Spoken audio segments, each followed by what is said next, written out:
Sa atin, mga lalaki, maraming tukso sa paligid. Pero ikaw lang din at ang Panginoon ang nakakaalam kung nagtatagumpay ka ba. Amen, mga lalaki. Minsan may makikita ka na hindi ka aya-aya accidentally. Okay?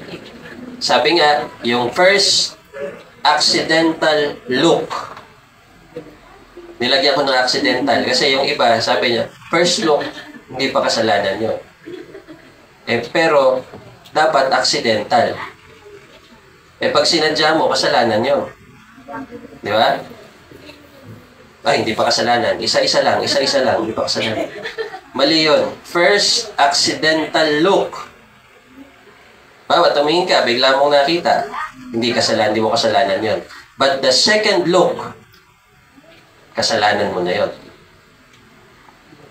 Ganun, kasalanan mo yun. Okay? Ikaw at ang Panginoon ang nakakaalam kung anong tumakbo sa isip mo, anong laman ng puso mo, sinadya mo ba yun o hindi? Okay? Every day is a battle. Pero anong panlaban natin yan? Kailangan talaga rooted ka, matibay kang naniniwala, sumasampalataya, sumusunod sa Panginoong Yesus. Dapat kilala mo talaga siya.